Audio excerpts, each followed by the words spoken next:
Ohio State is just giving away the insider stock tips. And I love it because it makes Stonk Day, a Wednesday on the beat, even easier for me and Jeremy Birmingham. This is the Austin and Birm Show.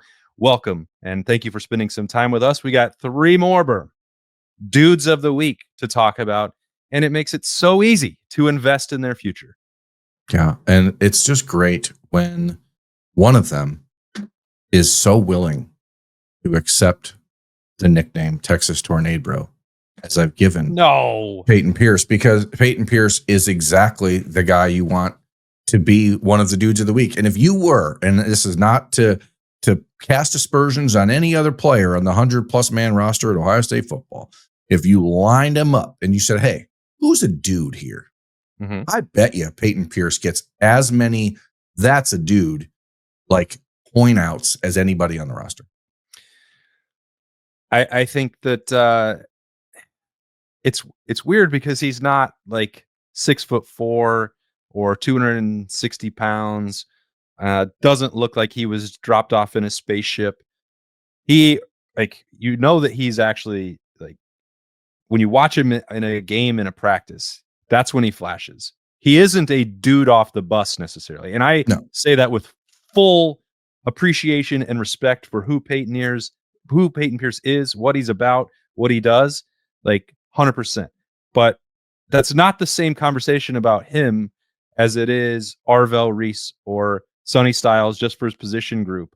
So he has to go about it in a slightly different way to earn this dude status in the weight room, which again comes back to, it's a pretty remarkable achievement that is the level that he is working at and what he's tapping into here in his second year at Ohio State. I just think that there's a reminder out here that football used to be a game, college football, places like Ohio State used to be an expectation that it was going to take 2 or 3 years for guys to come in and make an impact. And again, we didn't get an opportunity 20 plus years ago to see all the behind the scenes stuff that you see now, that because of social media, because Mick Marotti's dudes of the week or whatever aren't going to be plastered all over the internet when the internet didn't exist. But what you get is like a true sense of who is doing things the right way. And Peyton Pierce, again, I think it is funny because if you lined him up in the linebacker room and you said, who are the biggest badasses in this room, I'm not sure he would be picked in the first round of picks. But like, he is a sheer... He wouldn't. I don't know that he would have been picked in like the 5th round of picks. He's such an elite football player. And I'm so excited for Ohio State fans to get a chance to see what the coaches have been raving about to people like you and me for the last year, because he just does everything the right way. And he's so cerebral and like that old school middle linebacker type that you just are like, man, where'd that guy go? Because the game has changed. But like, Peyton Pierce is awesome. And we're starting talking about him because I think that he's the one that maybe will surprise people, considering the other 2 dudes of the week in the last week are Caleb Downs and Carson Hinsman, who Caleb Downs is maybe the best college football player in America. And Carson Hinsman was an Iron Buckeye last year amongst 3 people selected for that honor last summer. So like it's not a surprise that Carson Hinsman does it. It's not a surprise that Caleb Downs is in that conversation. But I want to try to impress upon people that it should not be a surprise to you when in the first week of the season against Texas, Peyton Pierce is getting as many reps as Sonny Styles and Arvell Reese. Yeah, and I think I was trying not to make these all sound like backhanded compliments. Like, oh, well, you're just fine though. Nobody's listening anyway. A gym rat. You're a plucky grinder. But I He's think a they're Texas listening, Tornado, bro, and he loves it. What do you mean they're not listening? Oh, no one listens. None of these guys on the team are listening to us. I hope not. I'm saying I don't want it to be that way to the fan base, to the listeners on this show. I've talked to Peyton Pierce enough. I think he knows what I think about his potential and his upside. And I've mentioned many times, probably more than I should have, how many people were trying to tamper to get Peyton Pierce specifically. It's not a surprise to people around college football what he's capable of. It's definitely not a surprise to James Laurinaitis. So like, I don't want it to sound like, well, he's just this, like, he's a gritty, overachiever. Like that would be, I think, an insult. And I'm trying not to do that, but it's just a matter of, if you look at Sonny Styles got the winter Iron Buckeye from this linebacker group. Arvell Reese was the first in that first group of dudes. And we've been talking about how impressive he has looked all summer.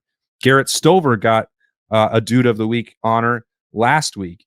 So that gave you 3 other linebackers that got that for their work in the weight room and in summer conditioning before Peyton Pierce got it.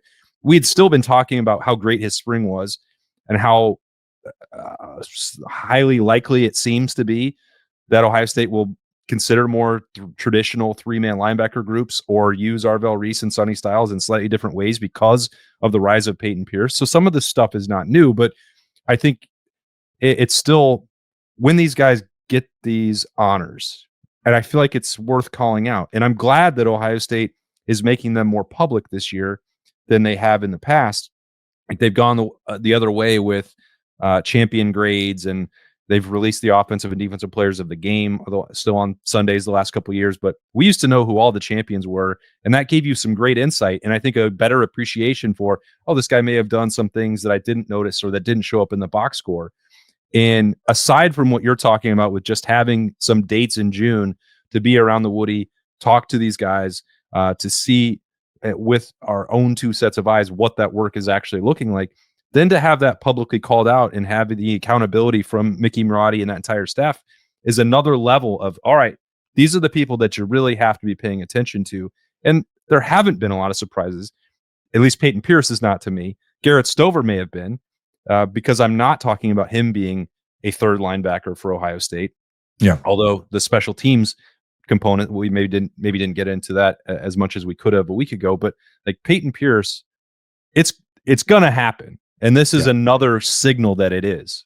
Yeah, and it's another signal that when a guy enrolls early, like Peyton Pierce did last January, but then has to miss the entire spring because he had a foot injury, it can be easy to gloss over people or to forget that they were there or that they had been making this impression on the Ohio State staff for much more than the last couple of weeks. This is an impression that Peyton Pierce began making last summer as soon as he was healthy, as soon as he was able to contribute. He was pushing for real playing time at Ohio State at the end of last season. It didn't really pan out that way because Cody Simon had become such an incredible and important part of the puzzle for Ohio State that you really couldn't take him off the field. But there were discussions last October and November, like, hey, how do we get Peyton Pierce into the game? Because he is someone who truly gets it. And again, I hate to always bring up the era of college football we're in, but for Peyton to still be at Ohio State, despite not really being able to make an impact last year because of all the tampering that you said, like, this is a kid who people should just be thrilled about. And maybe he's not on the cover of EA Sports College Football or anything like that yet, but the Texas Tornado is whirling through Columbus, and he's gonna, decimate some low plains somewhere. I wish that he's growing the flow back too, which is the most important thing. He's getting his hair back, and I'm so happy. I wish that he hadn't given you the green light to keep. Oh, he totally approved of it. He was like, "That's a great name." Yeah. So now the question is, America, I need your help. America, we've all discovered and decided, and I had this conversation, and everyone's in agreement that the Texas Tornado is the single best nickname of any player on the Ohio State roster. So now we need America. You gave it to him. You're too biased to be in this conversation. America agrees with me on this. It's settled. It's settled science. I need America in the comments of this episode of the Austin and Birm Show on 97.1, 10 TV, 10 TV Plus to give us your next best Ohio State nickname that you can come up with for any player on the roster. Okay? That's the deal. The Texas Tornado lives forever. And we will find a way to memorialize that. Maybe a statue. I don't know. It's possible. But Peyton Pierce will earn and has earned and will own the honor of best nickname. Now I need America to come up with the second best. You know who else is second best? The second best player on the Ohio State football roster? Caleb you Downs. mentioned that there might be people out there who are on the cover of the EA Sports video game, and the deluxe version features Caleb Downs. I think it's interesting. Is he the second best player? I don't know. He's probably the first best total football player. So I want to be before people attack me in the comments, maybe they're just 1A and 1B. I don't know. Well, this is a hypothetical. Let's say you're out there and you're like, everybody keeps saying that this Caleb Downs is the best, possibly the best player in America, and he's on the cover of this video game. He won a national championship last year. I don't know. It still seems like too much. They're saying he could be the number 1 pick next year. He's a top 5 draft pick. Why isn't he getting Iron Buckeyes? And why isn't he a dude of the week? Let's just say there's any person out there. It's not me. It's not you. I don't think it's anyone in Columbus, honestly, who's watched even a single snap of Caleb Downs play football. But if there are folks out there like, all this stuff is coming from outside the Woody Hayes Athletic Center about Caleb Downs. It's not coming from inside. Well, that's over now. And also, whoever this person is, this hypothetical straw man that I'm arguing with, you're an idiot, because everyone has been appreciating his work ethic, his film study, and he's just been trying to get back from an injury. Like, relax, person that's not real. I don't know if this is if you're pointed this at someone or not, because we don't ever talk about these things before we go on the show, but did someone actually suggest that Caleb Downs wasn't real? No, they're not a real report, not a reporter. Okay, you can just tell me later, because I now I have to know. But I do think it's an interesting competition for who is the best player in college football between Caleb Downs and Jeremiah Smith. And there's all the cliche stuff. If your best player is your hardest working players that we talked about last week when JJ was one of the dudes of the week. But there is a scenario, and we saw it a couple times in 2024, where you can mitigate / limit Jeremiah Smith and the impact he can have on a game. Is there a way to do that to Caleb Downs? Because I don't think there is. And I think that actually emboldens the argument that he might be the best player in America. Because now it's not a knock on JJ that teams will spend 35% of their defensive resources to stop him.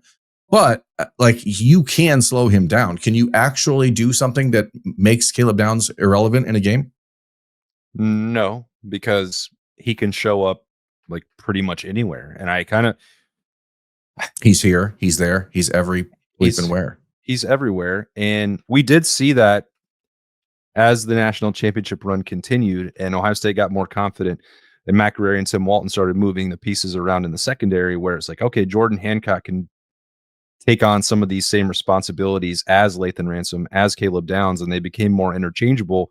And that allowed Caleb to move into a bunch of different spots as the season progressed and play sometimes close to the line of scrimmage, sometimes deep, here, there, and everywhere, as you said, Birm. So that flexibility and his intelligence and his, the versatility and Ohio State's willingness to tap into all of that makes it so that you can't remove him.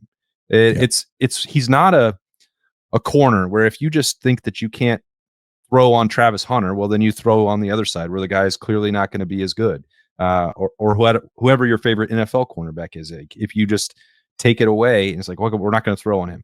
You can't necessarily do that with a safety, especially if Ohio State can move him the way that I think that Matt Patricia probably will. So it does give you an argument. It gives you an opening to say maybe his value surpasses Jeremiah Smith, which is different than saying, the subjective, someone's better than the other. I think we've had conversations a number of times in the last few months about Jeremiah Smith and the superstar effect and what campus looks like when Jeremiah walks out of the Woody Hayes Athletic Center, like team door, and out into the public specter.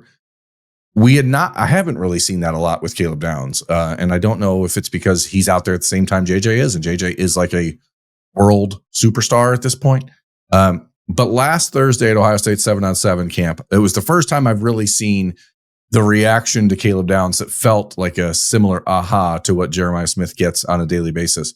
To the point where Ohio State coaches had to tell him that he had a pretend meeting to get him off the field, so like he could run away from the hordes of people looking for autographs and pictures. So anybody who's suggesting that the love for Caleb Downs is not felt on campus or at Ohio State is probably short-sighted and missing some key information.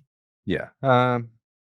But I don't really think that that's a real concern. It's definitely not for anyone in the Woody Hayes Athletic Center, and that was validated by that due to the weak selection. And you think about this time last year, Birm, the Iron Buckeye honor for Carson Hinsman had not been secured yet. Yeah, that was a surprise. That was a surprise. He got that at the end of the summer, and it's like, well, maybe this position battle, how Ohio State's managing the interior of the offensive line. Maybe it's more competitive than we assumed, or it's going to look different than we thought, because Carson Hinsman was coming off of being benched for the Cotton Bowl for reasons that were not related to podcast appearance or anything else, but they were performance based. And it's like, okay, well, how's Carson Hinsman going to bounce back from that? How will he respond? What is his role like moving forward? He is somebody who had a full year of starting experience there.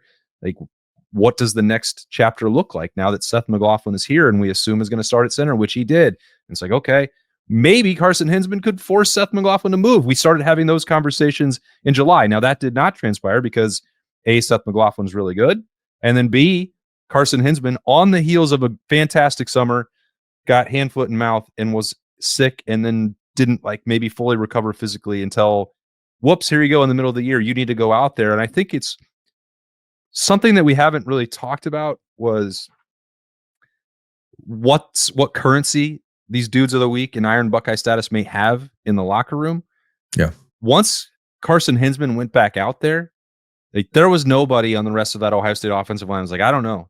Can this guy hold his weight? He got benched at the end of last year. What's his mentality? He had already proven himself to his teammates. You cannot survive in the Ohio State weight room if you don't have some dude in you. And he became one of the dudes for Ohio State last summer. So I think some of that, the work that had been done in summer got glossed over. Once it's like, can he play guard? Oh, he's stepping in pretty well there. Can he go back to center? Yeah, he handled that pretty well. That work had all been done well before that point. I think that's worth remembering. It's also worth reiterating that he's doing it again right now. It's a testament to Carson's commitment. It's a testament to who Carson is as a person. Obviously, it was discussed a lot last summer that he very well could have headed home and gone to Wisconsin and been a big part of the Badgers program under Luke Fickell, trying to revitalize that once proud place who lost a lot of games last year and is going to lose a lot this year. But what you get with Carson, and it's remarkable because we've spent a ton of time in the last 2+ months discussing the importance of Austin Birm and his value to this offensive line. And Ohio State had a 1-year transfer at center a year ago who was the best center in the country and won the Remington Award. And he didn't play the last 2 months of the season, and it didn't matter because Carson Hinsman was that good. And now is not just a returning starter for Ohio State, but if we're being honest with ourselves, he is probably the offensive lineman that you trust the most and who has the ability for a program that is replacing everything else up the middle at quarterback and at running back and all.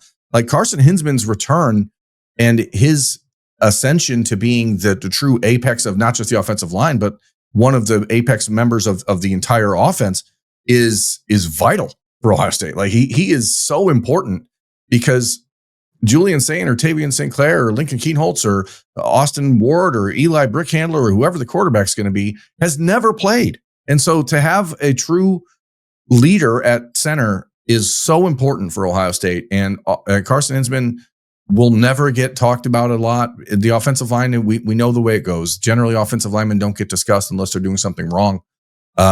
And certainly in Carson Hinsman's time at Ohio State, the most discussion about him has been that podcast appearance that you mentioned at the end of his redshirt freshman year. So this is a guy that is super important for Ohio State. And it is not a surprise to see him still winning these team voted on / coach voted on awards because he has from the jump been the exact type of representative Ohio State wanted him to be and needs him to be. And he is the stability on the offensive line now, which him and Austin Birm. So it's kind of nuts to think that 8 months ago, these are the guys that you're like, oh, thank God we've got Carson and Austin because what would this line look like otherwise? Well, and I think that's, you make a good point. You just kind of slipped it in there because of that redshirt freshman year. Carson Hinsman was out there before he needed to be, but guess what? He really survived it better than I think expected, better than would have been reasonable. Because it could have been mentally very damaging. And look, I think that there were the times in November of that year where it was on that knife's edge there, both mentally and physically. But guess what? He's on the other side of that.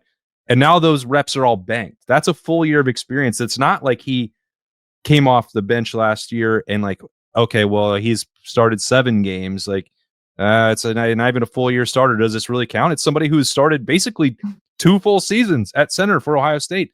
They've been trying to play this catch-up game at that position for like almost 8 years. Like, so they're finally back to the spot that they wanted to be in. And Carson Hinsman, as you said, I don't know that he's getting enough credit for that, both with his decision for where he wants to play, for the way that he responded to the setbacks, and sticking around to see this whole thing through. Like, it has righted the ship in a way, because we think that Josh Padilla can be a really good player, but suddenly you're starting this whole process over again if he has to go out there and be the first-time starter with a first-time starting quarterback. That is daunting. That's not what anybody wants. You want to get old and stay old at those positions, and Carson Hinsman is giving Ohio State that opportunity. And I like that we're channeling our inner Zach Borens here. Guess what? This is what you have to do to be a winning program. Guess what? This is why guys like Carson Hinsman are long-term development guys. They're not supposed to come in and play as a freshman. And guess what? When you do that, you allow these guys to develop the right way, and they become men in the program physically and emotionally and mentally. And so when they hit those bumps, they're able to handle them. That first year, that opportunity in November of 2023, when Carson Hinsman was not ready for it, and he'll admit the same thing, put his entire path in peril. And it, in doing so, put the Ohio State future of the offensive line's most important position, I think. And I know people will scoff at that and say left tackle is more important, whatever. I think the greatest Ohio State teams in history have always had great centers. And so Ohio State has one now. And I'm not saying that they're going to repeat because Carson Hinsman's back, but it certainly does make it a lot easier if you're Julian Sayin, or if you're James Peoples, or if you're Tyler Bowen, or anybody else who's new to the program and new to the Ohio State spotlight, to have a guy who has been in it and who has seen the worst of it and the best of it and come out the other side. So you gave Zach Boren the direct shout out, and then you didn't mention Jacoby's name for the best. Guess what? Zach Boren's younger brother, Jacoby Boren, was a national championship center. Guess what? Nobody would ever look at Jacoby Boren and think that dude is a center for Ohio State football. People would look at Carson Hinsman and think that. Well, Jacoby's got a ring. Carson Hinsman does. Guess what? I can't wait till we have Zach Boren on this show to talk about Buckeye Qs and everything else with you at some point. Yeah. Guess what? I miss Zach. I miss Zach too. I talked to him on Saturday, and I was so happy.